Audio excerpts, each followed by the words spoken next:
Welcome to Butterflies of Wisdom, everyone.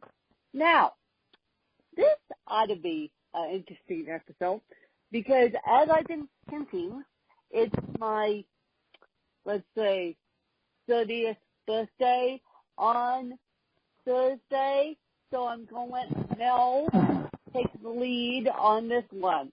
I have no idea. I have no idea what he's going to ask me. So, Mel, why don't you take the lead? Absolutely. Hello, everybody. This is a special episode. We are going to celebrate our dear friend, Win, and this is going to be a fun time. So indulge us, and let's find out who Win is. Anyway, it has been an absolute pleasure and honor to collaborate and work alongside you, Win. You're a tremendous person. I have a lot of respect and love for you. However, there's, kind of little I know about you, so this is going to be quite an education for me, too. So without further ado, let's get started. All right, Miss Win, how would your friends describe you? Very outgoing, which sometimes I get in trouble for because I have the attitude, well, you have seen this now, and everyone knows this, I have the attitude of the bull in the trailer truck, so if something doesn't go my way, I find a solution or just, I've been called unprofessional. I literally have. What? Because I was called unprofessional as of this morning because when push came to shove, I was dealing with medical appointments, getting a piece of medical equipment called getting a new walker. And so I didn't know when these guys were going to show up. And of course, they were driving from 2 hours away. 2 hours away from Grand Junction, Colorado, which is near the Utah border, just to give people perspective. So they called me and said, well, these guys are showing up between 11 and 12. What are we going to do here? You ordered the thing. We need to get rid of it. So I automatically texted my assistant and said, look, this walk is coming. I need to cancel the interview. Then I get called unprofessional because I canceled the interview not knowing when these guys were going to show up 5 minutes before the interview. Now granted, life gets in the way. Life gets in the way. So my main point is that's why I've been called the bull in a China shop, because when push comes to shove and there are people are driving all the way up here to Aspen with a piece of medical equipment, my CP comes first. So yes, my CP came first today, all day today, up until this point. Wow. Okay. I'll make sure to never not do what you need. Yeah, because the thing is, when you're look, okay, all right, I get it, all right. You and I are a lot alike in that we're both fierce competitors, right? We're both principled, and we believe that your word is your word, and people should have enough gumption and wherewithal to understand what priorities are, and order of operations, and who should get what and whatnot, and it sounds like you had a memorable and challenging morning. So just to say, I don't know, a few nice words, but basically, I've been called the bull in the China shop because I get what I want. I get on this podcast all the time just by asking them. I sometimes my life gets in the way of this podcast. Right. So that's you have an intention of excelling, it's a self-imposed thing, as most competitors do, which is okay. Nothing wrong with that. I mean, you are who you are, and we like to win. Get it? We like to win. Yeah, no pun intended. I know that sounded hella corny, but I had to say it. Yes. Yes. Okay. Here we go. Yes. So, what age do you feel right now, and why? Well, I certainly don't feel 31. I feel my mental age, believe it or not, is 16. My physical age. Okay. 16. Okay. 16. All right. Yeah. And my physical age, soon to be 30.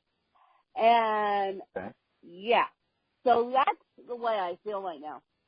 My body, it feels like it's in almost 40-year-old body due to my CP, due to the way CP manifests.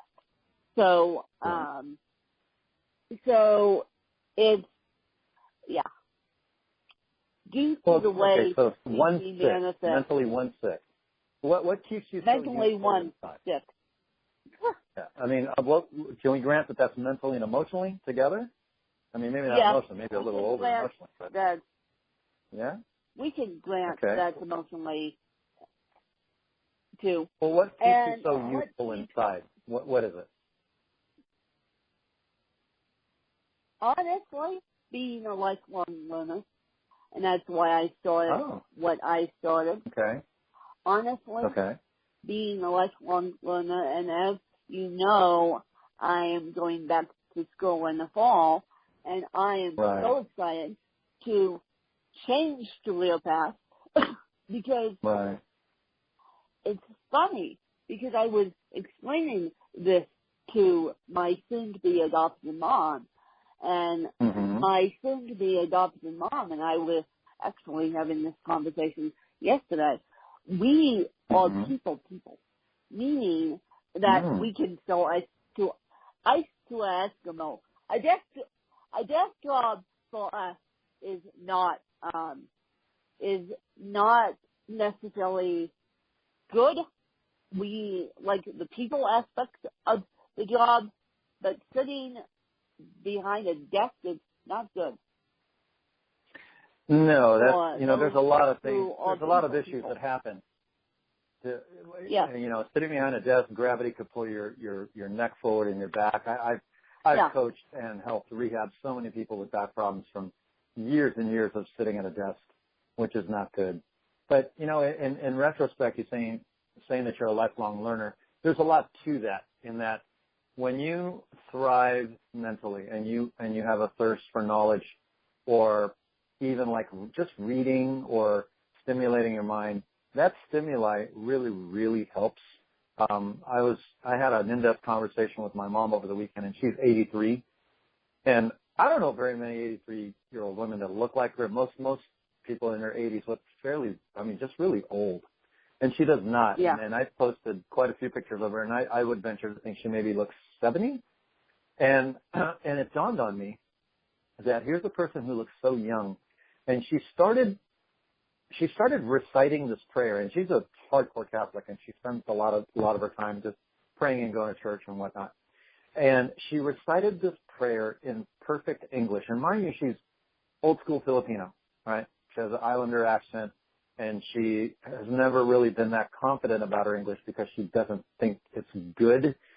But you can have a whole on conversation with her, and here's a woman who just doesn't have any confidence in it, which astounds me. But nonetheless, my point is, here she is. She rifled off a prayer that was fairly long. Longer than the Our Father. It was long. And I looked at her and I go, where did you learn that? She goes, I just memorized it. And I've memorized a lot of prayers. And then it dawned on me. When you challenge your mind, and when you read, and when you think, and when you learn, you absolutely stoke that youthfulness in you. And it absolutely helps your body and your mind become and stay young. I mean, what are your views on that? Do you think there's any truth to that? Because I don't know of anything else aside from great genetics and good diet that would have made my mom as young as she is, but she's sharp as a tack for being 83. What do you think? Yeah. I agree with you. My mom's mom died in her 90s. My mom died young she would have been 56 this year. So she died in her 50s due to brain aneurysm and due to meningitis. But my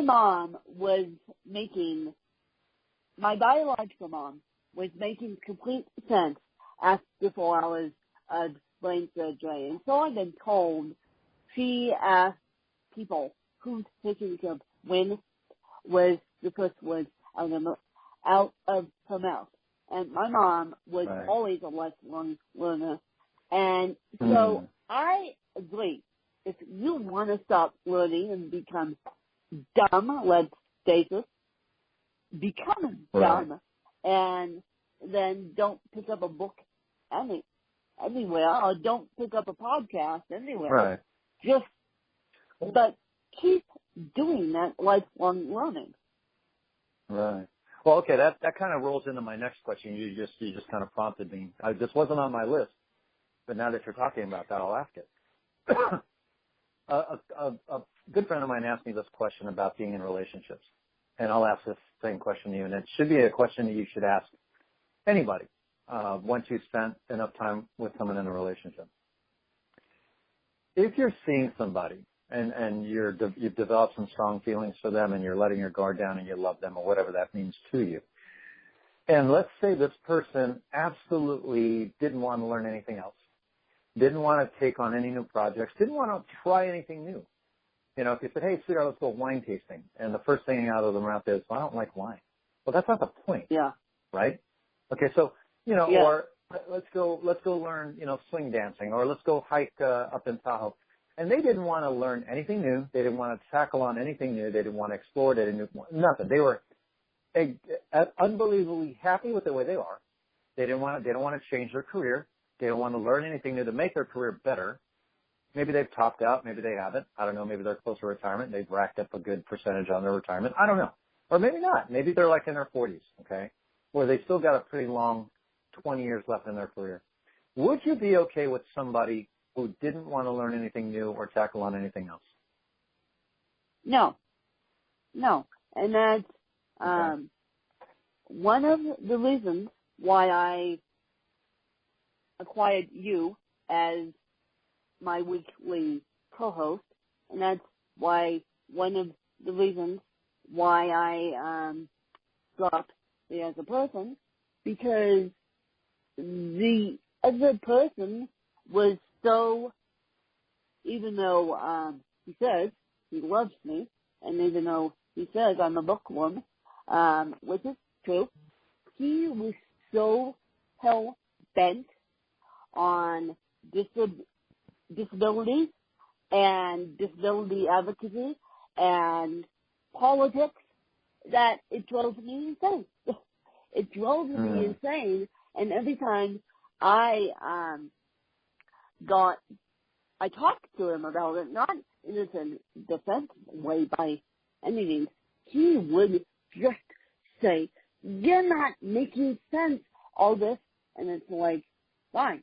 You don't want to learn how to be a podcaster. You don't want to pick up the ball and be a podcaster. You just want to go in there, walk in there, interview everyone under the sun, and then sign and then claim it as your podcast, and claim it as your podcast, and not even be proud enough to share your work. So I think if you are in a relationship that requires work, just work with that person, otherwise leave the relationship. And I don't care if he's listening to this, quite frankly, he knows how I feel. I don't care. But I would think if someone doesn't want to learn anything new, then that's a loss on them, because we're all lifelong learners. We are all lifelong learners. And so that's a true loss on their end. Well, the funny thing is, if you choose to stop learning, well, guess what? The world's going to leave you behind. It just is, right? I mean, life in the world and the universe is an evolving, living, breathing thing. And even with technology, or you can even put technology aside, it just, you know, if there's such a thing as traveling at the speed of sound, traveling at the speed of light, there is traveling at the speed of life itself. And if you are not evolving with it, if you are not seeking knowledge, if you are not seeking comparison or anything, right, at any level, you're really killing your own spirit. And that's just my opinion. But all right, well, you know, that kind of leads me to an interesting question I was going to ask you, which is, what is your strongest personal quality? But in some respects, I'd like to kind of answer that, which I think you're a very passionate person. I mean, once you get going on something that you really, really feel passionate about, it goes. So, having said that, you think? No. I haven't been part of any of those kind of conversations. But no, just, you know, I mean, it, you know, going back to the first question of how would your friends describe you, the first words out of my mouth would be, if someone would ask me that, you know, tell me about Wynn, what do you know about her? I said, well, she's one of the most passionate people around that I know of, and that's coming from a very passionate person in myself. So having said that, and love being a prerequisite of passion, I believe, what feels like love to you, Wynn? What does love feel like to you? And you can answer that in any way you want in your own interpretation. What feels like love to you? Someone that wants to keep up with me. Someone that I don't have to take care of.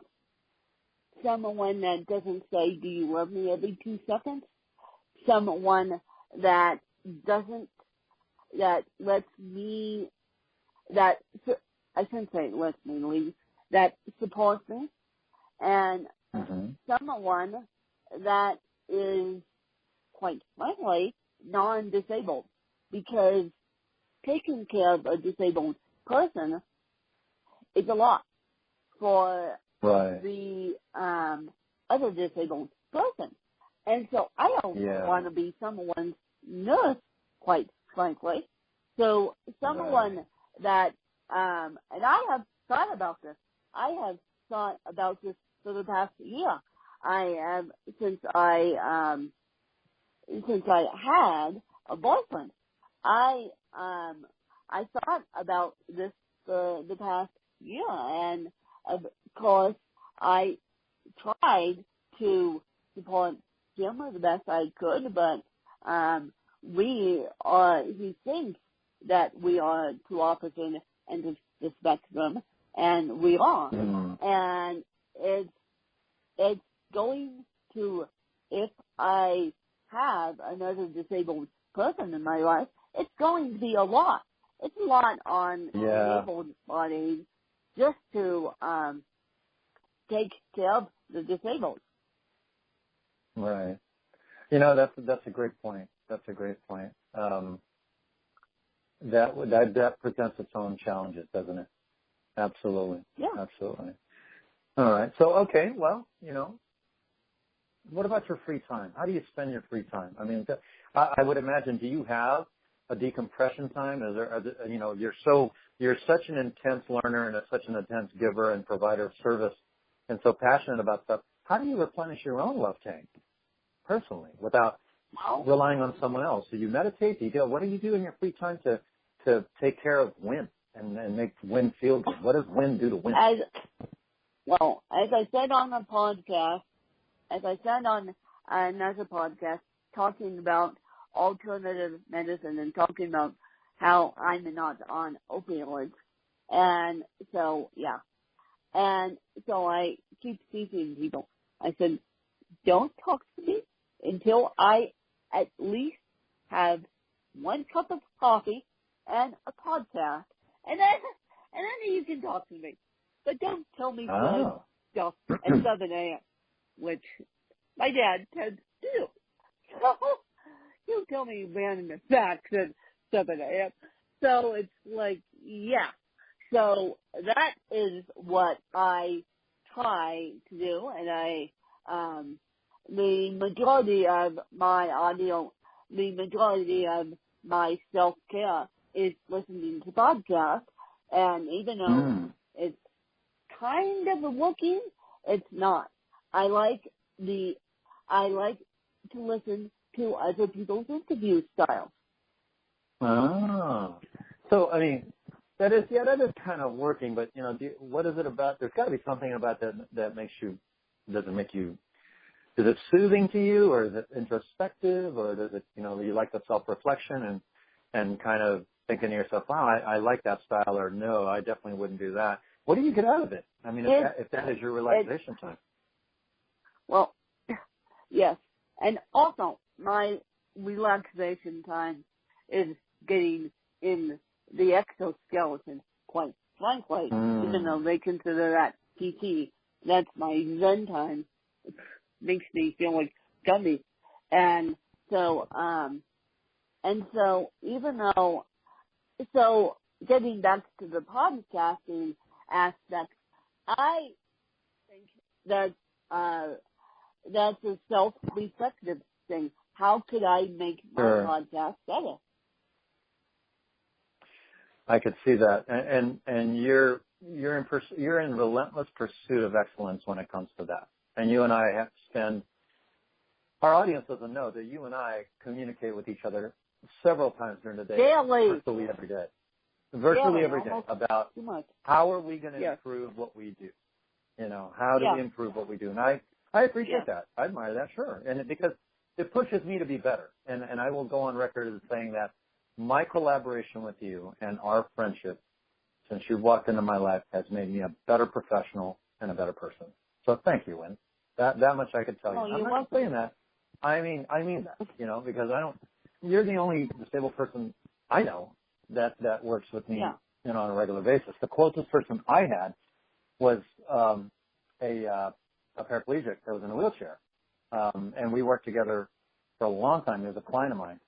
But we didn't collaborate. I mean, he was a training client, and I was inspired by his progress and his spirit, but that was under the umbrella of my expertise.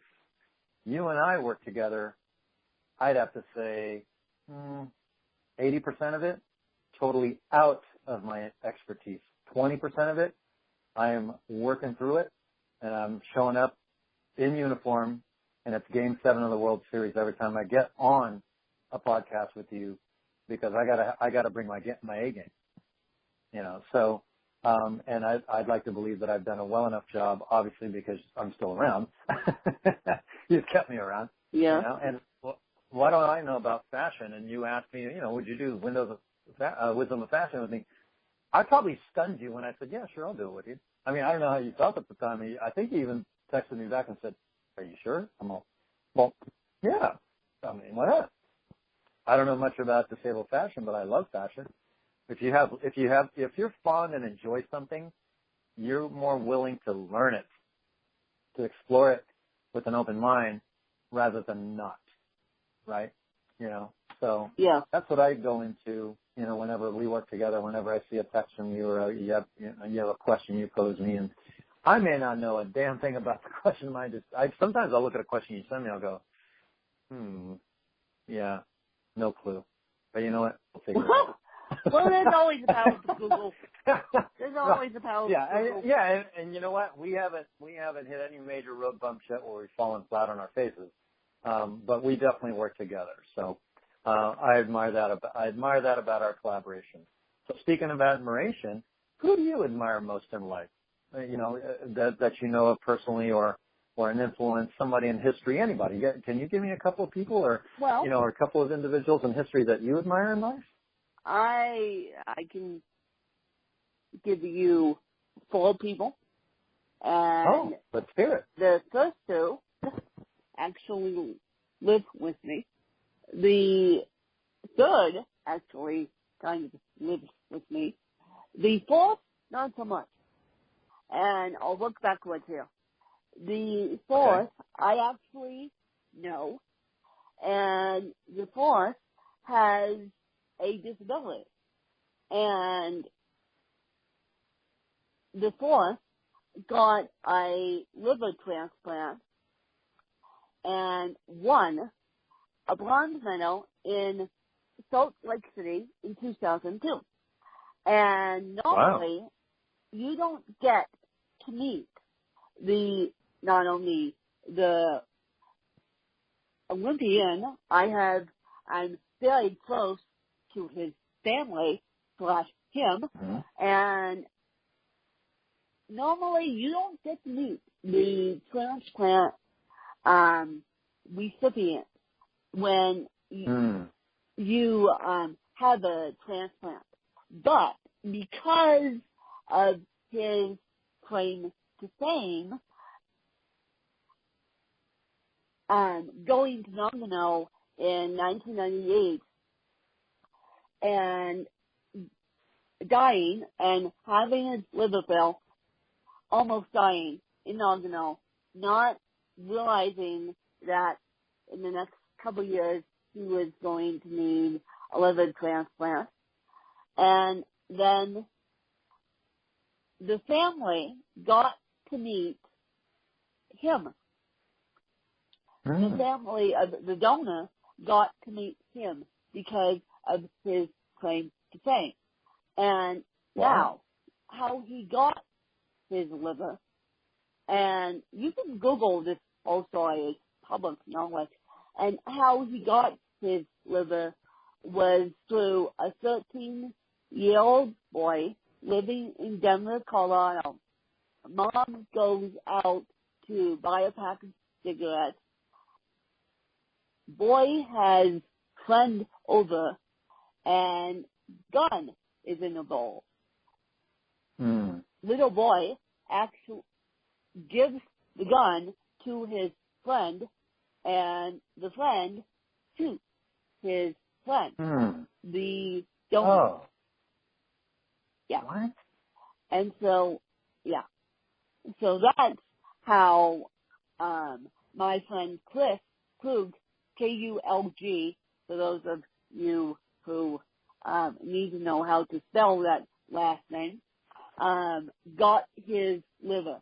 And he has now since retired, but when I met him, he was just about to head towards bronze medal after a liver transplant. He's the only U.S. Olympian to do that. Wow.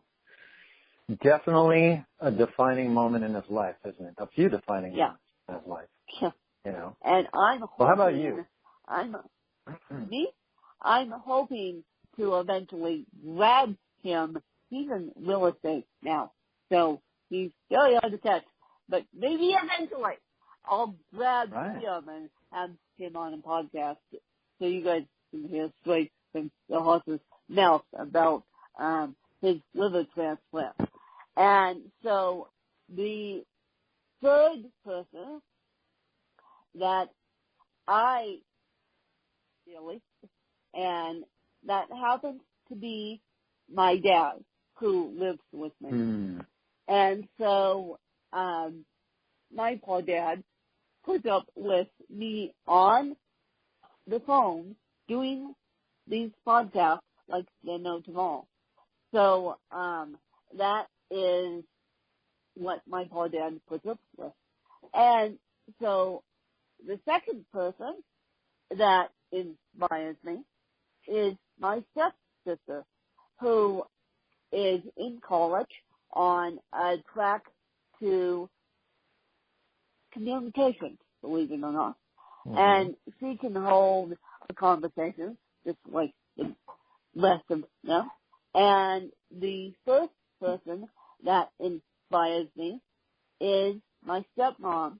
And yes, my biological mom inspired me greatly. But since now I have a completely different lifestyle and I thought I would at age 30. I thought I Mm-hmm. would have a biological mom. I thought I would have a biological mom with a disability if it wasn't for meningitis. But Right. those are the people that inspire me. That's a great group right there. Obviously, family obviously is very important to you, you know, and I like that. There are quite a few defining moments for them and for you, you know. So let's talk about your most defining moments. What would you consider your defining moments in your life? I mean, you've lived to be 30, and you know, most people, when you talk about defining moments, it's usually in their adult life. But you've had quite a journey as a student in your youth, and I remember some of our conversations on our podcast where you had some defining moments and epiphanies. So, can you give us a little glimpse on some of the most defining moments in your life? I would say, man, you caught me off guard, and I don't have my list buddy yet. But I would say, 1, being a Kona Ironman triathlete. 2, soon to be accomplishing a journalism degree.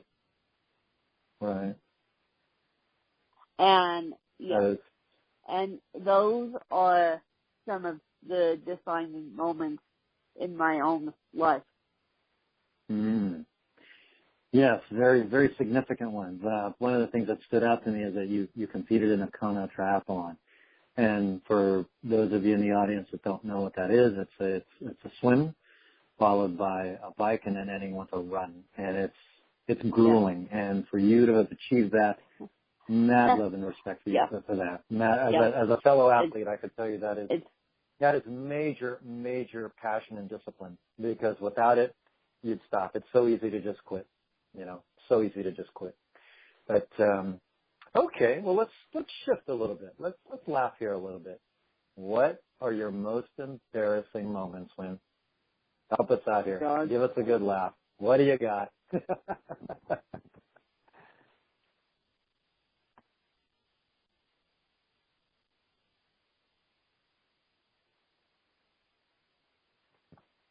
You there, Lynn? Did I lose you?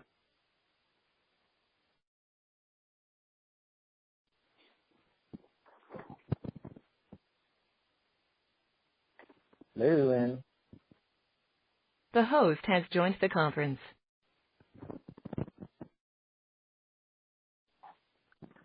And she's back. Now I'm back. I'm going to hit the record button again and answer that. Okay. Question. I do have the most embarrassing moment. I gotta hear this one. Yeah. So hang on.